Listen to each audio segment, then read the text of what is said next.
Hello, my friends. I am so glad you're here. If you are new, welcome. Thank you for stopping by. If you are returning, welcome. Thanks for coming back. I am new to doing general readings on YouTube. I have done tarot readings in person with individuals since the late 90s, and of course for myself.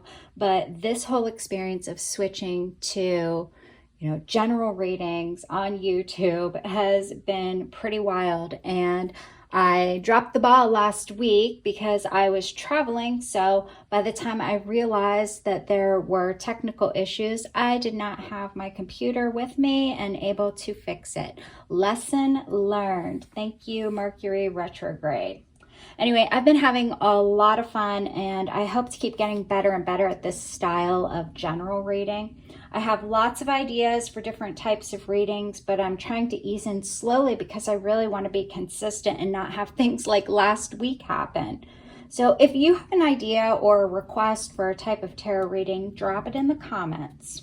So something that I wanted to let you know is that while this reading is posted for the week of April 21st, I actually believe that you can get guidance at any time from this reading or any other of my tarot readings.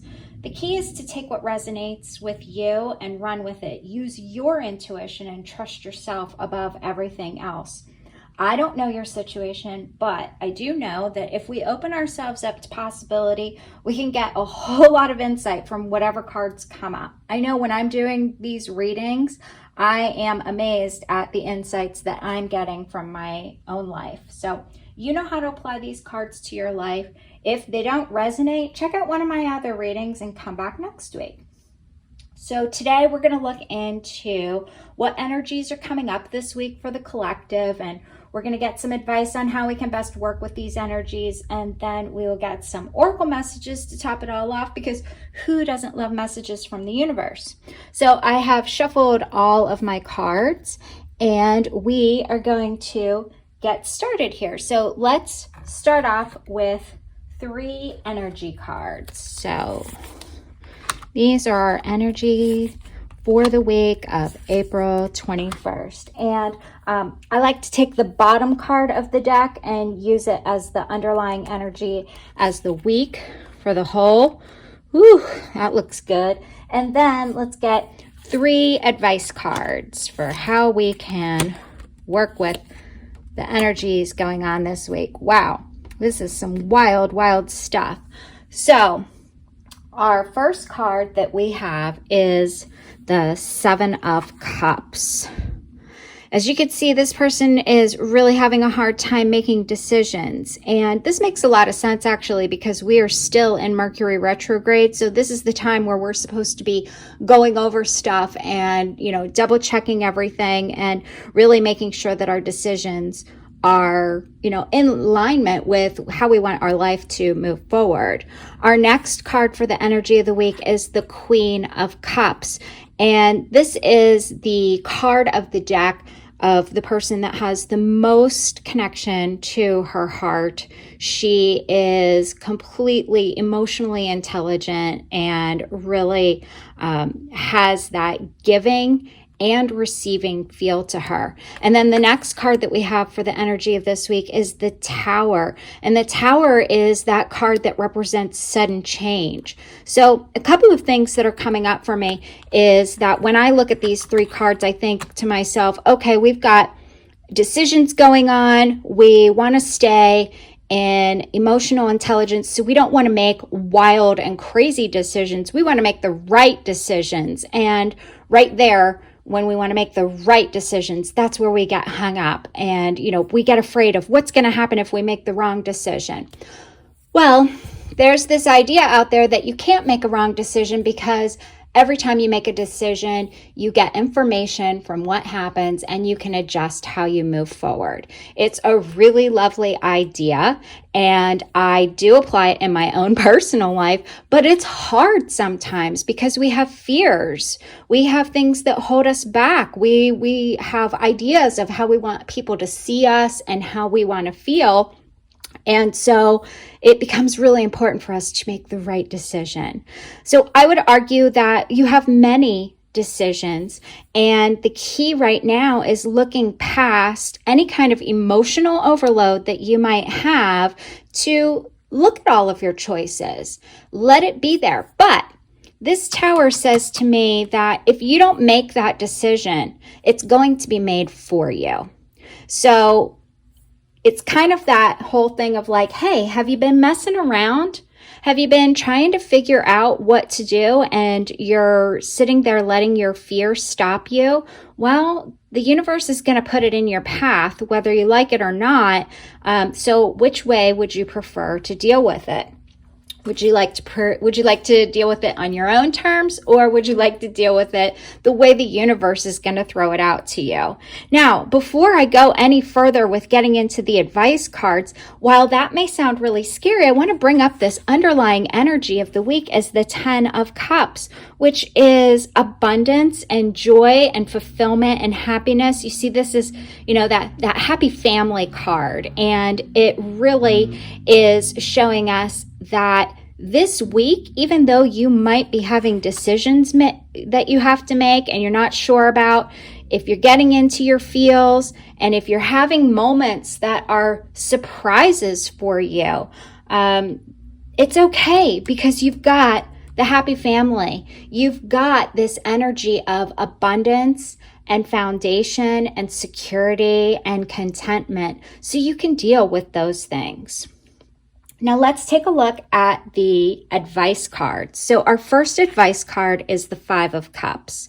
And I really love this card because, as you can see, she's completely focused on all of the energy that's going away from the cups. She's letting it all go, and she's ignoring the fact that she has a completely full bowl of beautiful energy waiting there for her. You can even see the swirls. This artist has it so that you can see her focus is really on that energy seeping away. So I would say the advice for this card is, don't forget, sure, we all have losses in our lives, but a lot of times we have the resources we need to deal with it.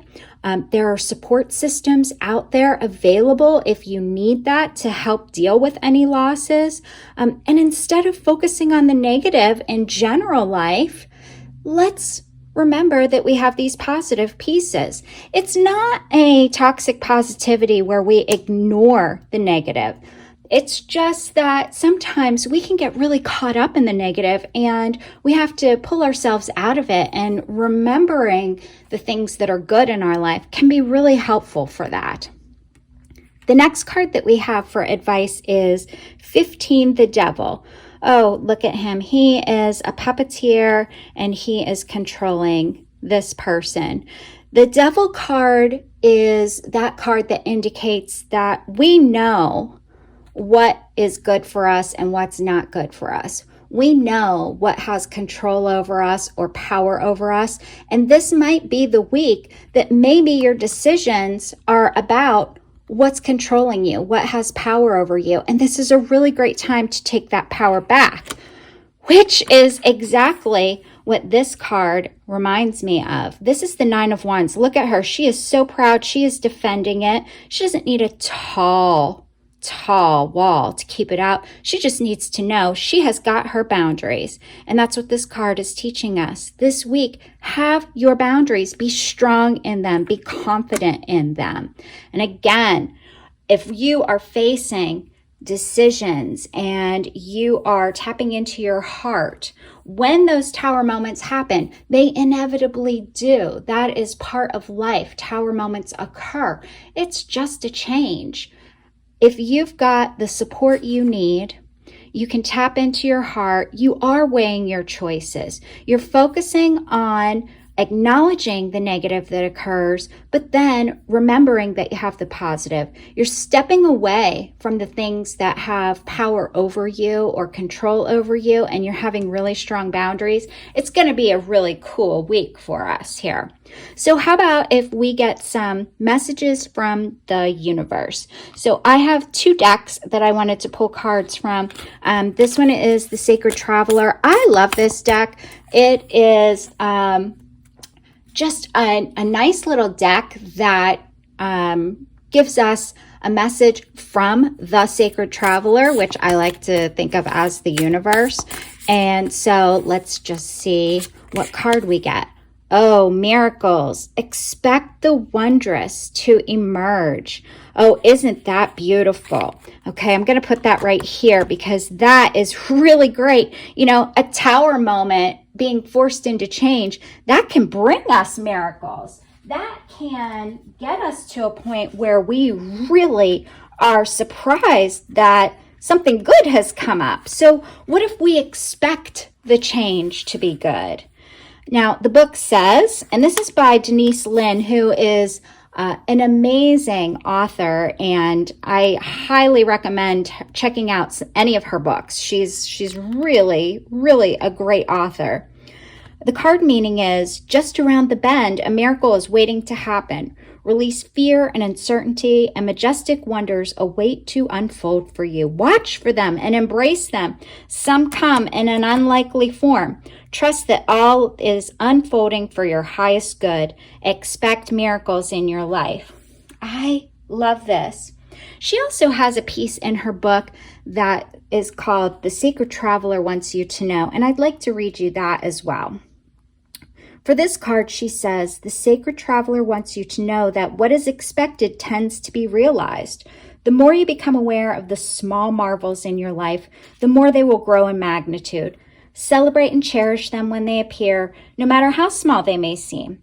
While others see as ordinary, the sacred traveler sees as wondrous. Look at your life in a new way. Let go of fear and expectations and allow the Creator to solve your challenges in mysterious and wondrous ways. Don't limit the way you think miracles can appear in your life. All is well.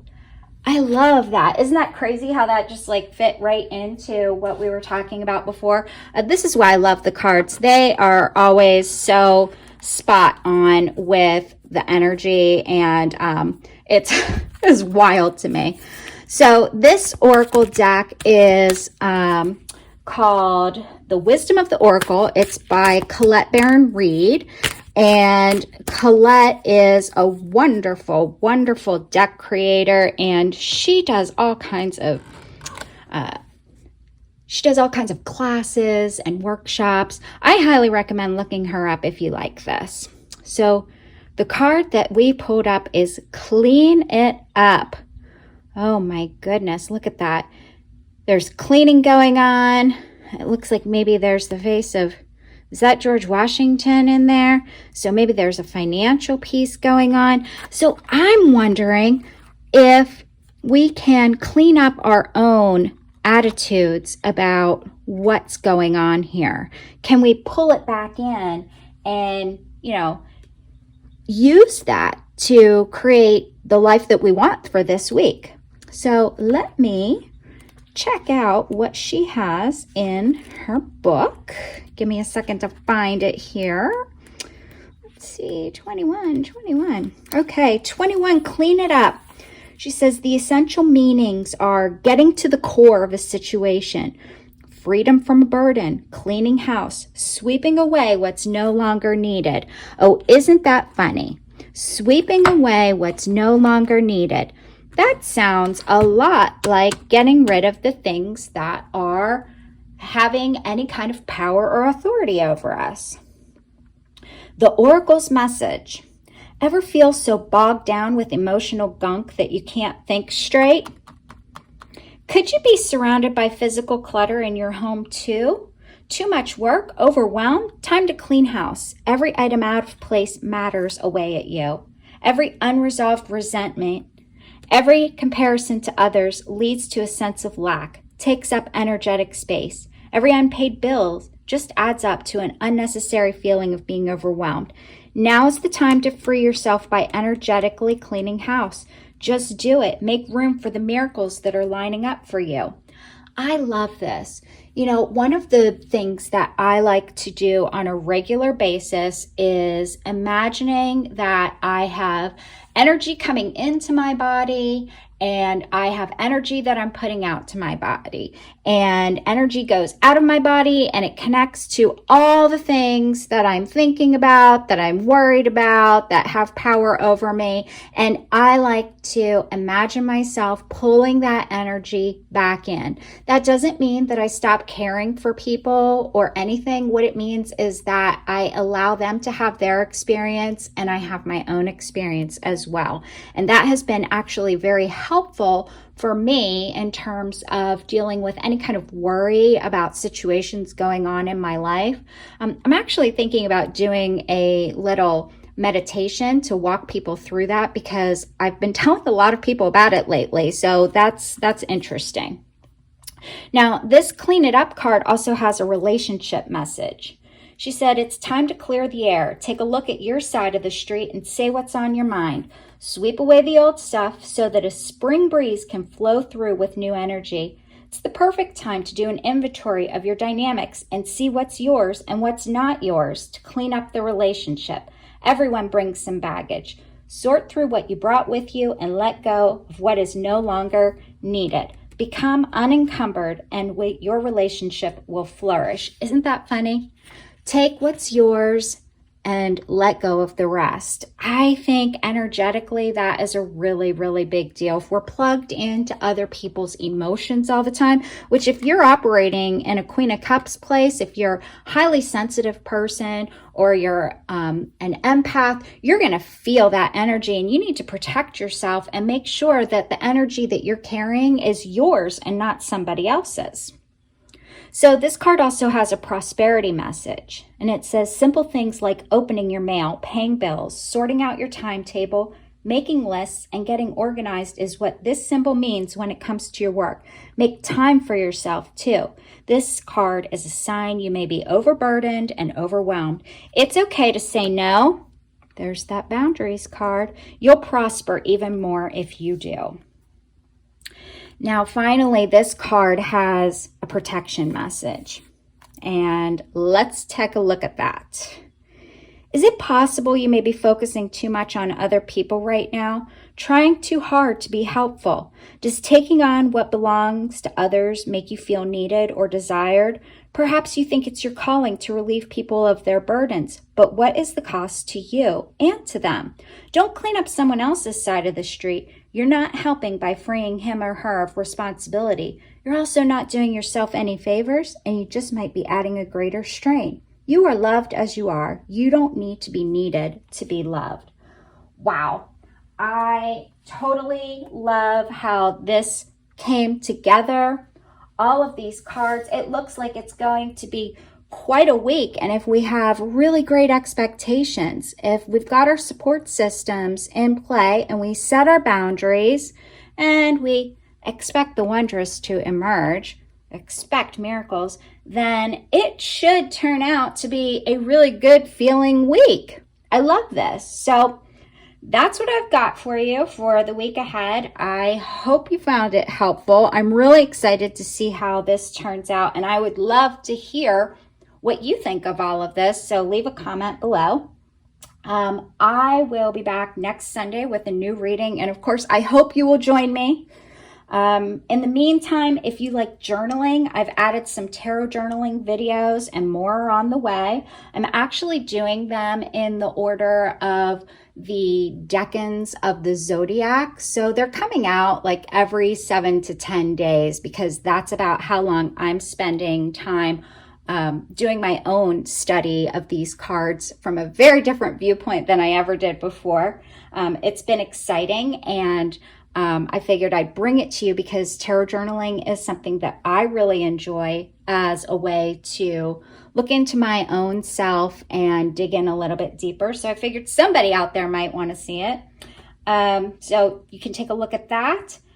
And of course, if you liked this content, please like the video, subscribe to the channel. Like I said, I'm brand new, so I'm trying to grow and reach the people that want to hear these messages. If you subscribe to the channel, you'll be notified when the next one is uploaded. So that's exciting. And if you know somebody who might find this type of content helpful or the tarot journaling helpful, please share it with them. I would be so incredibly grateful. Take care. Have a wonderful week full of miracles and happiness, and I will see you soon.